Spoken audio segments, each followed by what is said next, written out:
Hello बच्चों, कक्षा 10वीं में संस्कृत विषय का अध्ययन कर रहे थे। तो इसमें हमने क्या क्रम से 4 पाठ पढ़ लिए थे। इसके बाद हम इसका जो 6वां पाठ है, 6ठ पाठ है, ठीक, उसका अध्ययन करेंगे।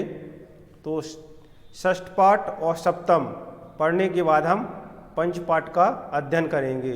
जो 5वां पाठ है उसका अध्ययन हम बाद में करेंगे, ठीक। तो आज हम इस पाठ का अध्ययन करेंगे। 6ठ पाठ है यानी 6 पाठ। इसका नाम है यश शरीरम, ठीक, अर्थात यश रूपी शरीर, ठीक।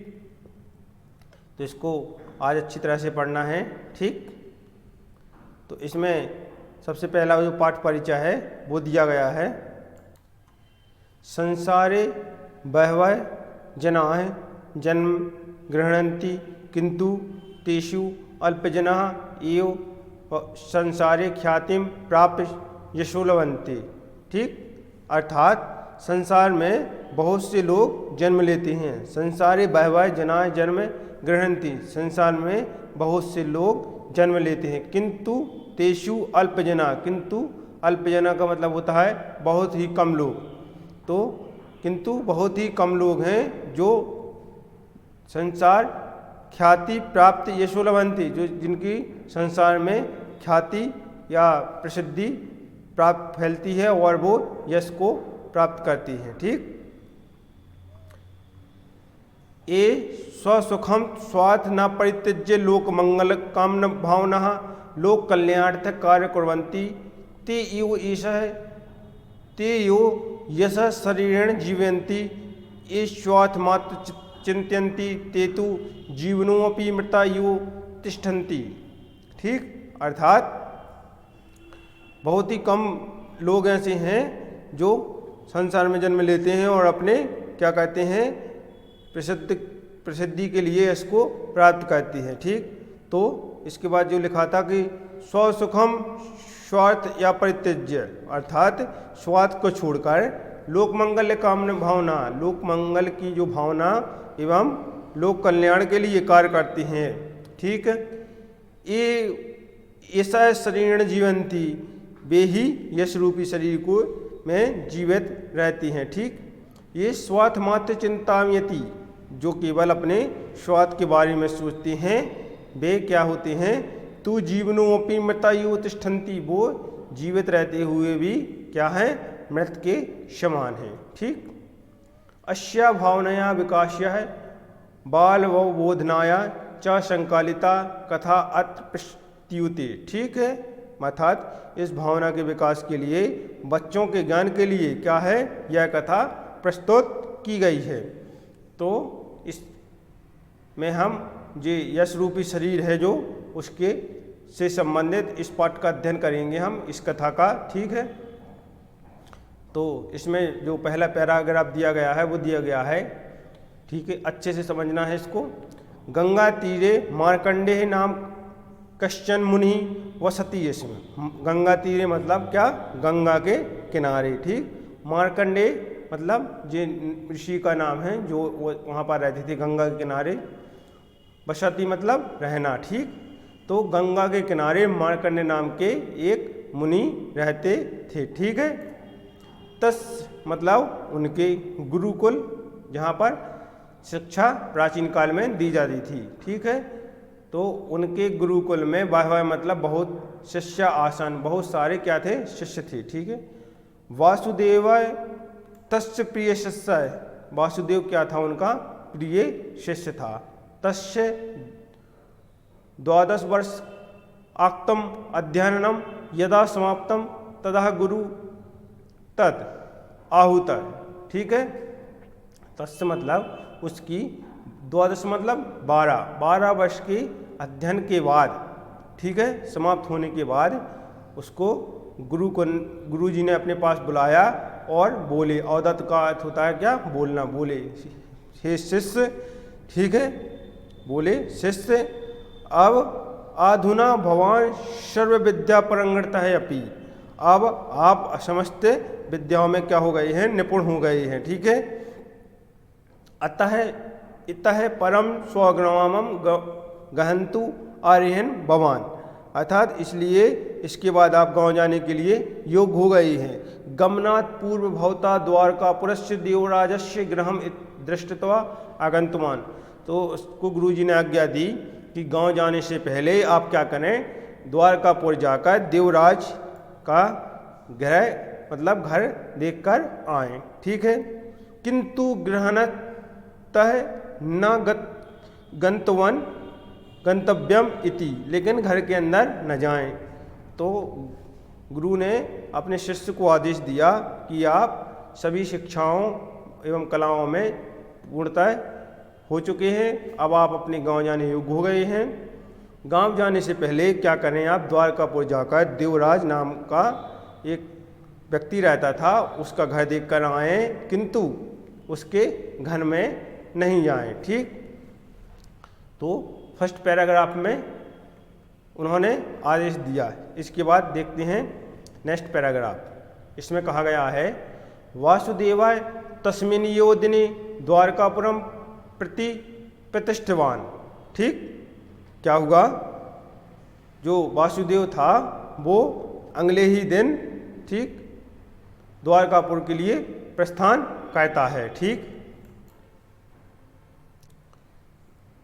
दिन त्रयाक्तमस्य प्राणस्य अनंतरम तम ग्रामं प्राप्त सा ग्रामद्वारे स्थिनाम जनाम अपृच्छत देवराजस्य गृहम कुत्र। ठीक है। वासुदेव जब द्वारकापुर में क्या किया, प्रस्थान किया, तो 3 दिन की यात्रा के बाद वहाँ पर वो गांव में पहुँचा। अनंतरम तम ग्रामम प्राप्त है, तो 3 दिन के बाद वह ग्राम में पहुँचा। शाह वह ग्राम द्वारे के स्थित कुछ जना मतलब होती हैं मनुष्य, तो कुछ व्यक्ति बैठे थे, उनसे पूछा कि देवराज का घर कहाँ है, देवराजस्य गृहम कुत्र, देवराज का घर कहाँ है। वृथा किमत गम्यते तत्र, अर्थात उन्होंने क्या किया कि व्यर्थ में किस कारण से वहाँ जा रहे हो, वो पूछने लगे वासुदेव से कि वहाँ पर किस व्यथा मतलब व्यर्थ में क्यों जा रहे हो वहाँ पर। इति उपेक्षा वंदनत ते देवराजस्य गृह हम सूचितवान। ठीक है। ऐसी अवहेलना करते हुए उन्होंने क्या किया, देवराज के घर को सूचित किया या उसके बारे में बताया। अग्रैगतः साकूपतः जलम उद्धरन्ती महिलाम यचत्वा जलम प्राप्त तत्पिबम ताम अपृच्छत देवराज गृहम कुत्र। ठीक है। तो जो व्यक्ति बैठे थे वहाँ पर, उन्होंने उसके घर की अवहेलना करते हुए वासुदेव को उसका पता बताया। इसके बाद वासुदेव आगे चला तो वहाँ पर क्या कूपात का क्या होता है, कुआं। तो कुआं से जल भरती हुई कुछ महिलाएं वहाँ पर ठीक है खड़ी थीं। तो उनसे उसने क्या, जलम प्राप्त्यम तत्पिबन, उन्होंने उससे जल मांगा और जल पीते हुए उसने प्रक्षत का होता है पूछना। तो उन्होंने उससे पूछा देवराज गृहम कुत्र, देवराज का घर कहाँ है। तस्य पापिन नाम किम अर्थ मम पुत्र उच्चारति भगवान। तो वहाँ पर जो महिलाएं थीं उन्होंने कहा कि उस पापी का नाम क्यों उच्चारित कर रहे हो। ठीक है। इति वंदनीय सा महिला तत्व निरक्षता, ऐसा कहते हुए वह महिलाएं वहाँ से क्या है चली गई। ठीक। इसके बाद नेक्स्ट पैराग्राफ में कहा गया है कि किंचाद्रगे गता वासुदेवा कश्चित देवालयम अपृच्छत। ठीक है। इसके बाद क्या किया कि कुछ आगे चलकर वासुदेव ने एक देवालय का अर्थ क्या होता है, मंदिर। ठीक है। देवालय मीन्स मंदिर। ठीक। तो कुछ आगे चलकर वासुदेव ने देखा कि एक मंदिर है। तत्र प्रसादेन भोजन वितरण प्रचलती है, वहाँ पर प्रसाद के रूप में क्या है, भोजन वितरण चल रहा था। ठीक है। निरंतरम भुक्षिता है मतलब भूख। वासुदेव जनानाम परंगतो उपतिष्ठ। ठीक है। तो उसको वासुदेव को भूख जानी पड़ी। उसने सोचा कि यहीं पर भोजन कर लें। भोजन समय स्वपात उष्टित्वान कंचित जन्म अप्रत्यक्ष वासुदेव। भोजन करते समय किसी ठीक व्यक्ति से वासुदेव ने पूछा देवराज है किमत धन का है, देवराज क्या इतना धनवान है। तथा सा पार्श्वथ जना है। ठीक है। तो वह जो जिस व्यक्ति से उसने पूछा कि जो वो है, ठीक है, देवराज है, वो इतना धनवान है, तो उसने पूछा कि भवंता है, आपको धिक्कार है। ठीक है, वासुदेव से कहा कि आपको धिक्कार है। भोजन काले तस्य पापे नाम स्मृत्यम, भोजन काल के समय या भोजन करते समय उस पापी का स्मरण कर रहे हो या ध्यान कर रहे हो। इति भद्रम भोजनम परित्यज्यत, मतलब छोड़कर, उत्तिष्ठ मतलब उठकर चला गया। ठीक, तो जो व्यक्ति था उसने वासुदेव से कहा कि भोजन काल के समय आप उस पापी का स्मरण कर रहे हो, और वह अपने भोजन छोड़कर वहाँ से उठकर चला गया। एतः दृष्ट्वा परिवेश का है, ऐसा दृश्य देखकर वासुदेवा अन्य प्रसादिकम न परिष्टवंत है। यो ऐसा दृश्य देखकर वासुदेव भोजन करने के लिए बैठे थे, तो वहाँ पर प्रसाद के रूप में उन्हें कुछ भी ना दिया गया, मतलब जो परोसने वाला था उसने कुछ भी उन्हें खाने के लिए नहीं दिया।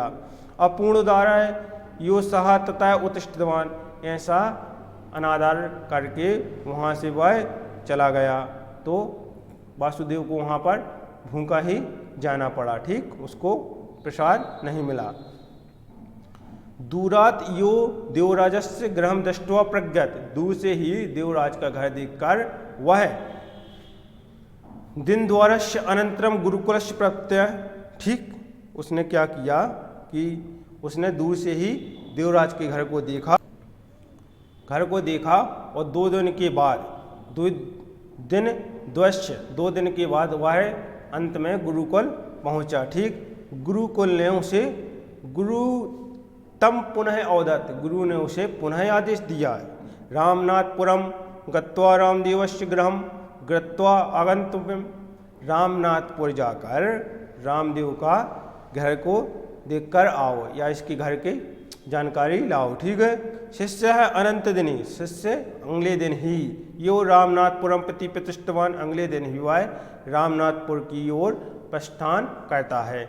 मध्य मार्ग तेन सोमपुरम प्राप्तम, मध्य के मार्ग में जब वह रास्ते में जा रहा था तो उसको एक सोमपुर नामक ग्राम मिला। ठीक, तत् स्वगृहस्य पुरम उपविष्टम कंचित मात्रम, वहाँ पर एक माताजी मिली रास्ते में उस सोमपुर गांव में, तो उन्होंने पूछा अम्ब कहाँ जा रही हो। अम्ब मतलब माताजी। किंचित जलम ददातु, क्या जल मिलेगा। जलम दत्वा माता पृच्छत, जल देकर माता ने पूछा भवता कुत्र गमयति, आप कहाँ जा रहे हैं। तो रामदेवस्य गृहम प्रति, रामदेव के घर की। इति अवदत् वासुदेव, इतना वासुदेव ने कहा। ठीक, अहो प्रातः स्मरणीय, अरे वो तो प्रातः स्मरणीय है, वह तो सुबह से स्मरण करने योग्य है। इति उक्त्वा स माता वासुदेवम सहस्रम, इतना कहकर माता वासुदेव को स्नेह के साथ, ठीक है, नीत्वा भोजित्यम दत्वा सरकत्वा, इतना कहकर वह माता,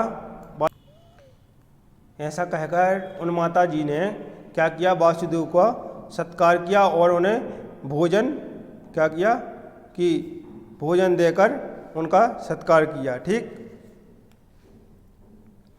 तो इति उक्तम माता वासुदेवम सायस्नेहम, और स्नेह के साथ उन्हें घर ले जाकर उनका भोजन से सत्कार किया। तथा निर्गत वासुदेव रामनाथपुरम, तब वासुदेव रामनाथपुर जाकर रामदेवस्य गृहम को, रामदेव का घर कहाँ है। इति कंचित अप्रक्षत, तो इतना उन्होंने पूछा। सा अपि सकृत स्वयं, और वहाँ पर जो व्यक्ति थे वो स्वयं रामदेव के घर को दिखाया।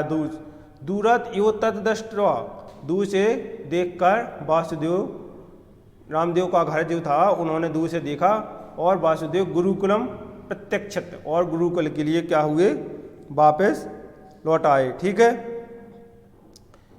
दिन द्वारस अनंतरम गुरु अकथ्यत, 2 दिन के बाद गुरु ने पूछा वासुदेव भवान इतः स्वगृहम गृहंतु अर्हति, अर्थात आप यहाँ से अपने घर जाने योग्य हो, जाने से पहले आप देवराज, ठीक है, क्या देवराज रामदेव पूर्ण परिचय प्राप्त थी, जो रामदेव और देवराज के घर का पूर्ण परिचय प्राप्त करना चाहिए आपको। ठीक है,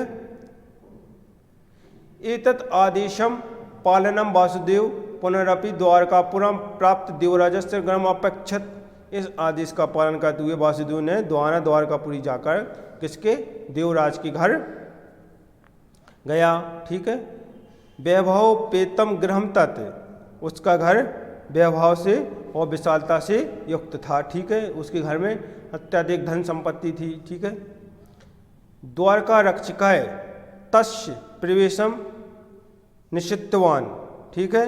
तो क्या हुआ कि द्वार के जो रक्षक थे उन्होंने प्रवेश को मतलब वहाँ पर जाने से क्या कर दिया, ठीक है, मना कर दिया और उसको रोका। उसका पता लगाने के लिए जब वासुदेव द्वारकापुर गए तो वहाँ पर जो रक्षक थे द्वार के, उन्होंने अंदर जाने से उसको रोका। बहुदिना प्रार्थना, बहुत प्रार्थना करने के बाद, ठीक है, देवराज वासुदेव निवेदितवान, और वहाँ गए देवराज ने से उन्होंने क्या किया, बहुत ही क्या किया, निवेदन किया। ठीक है।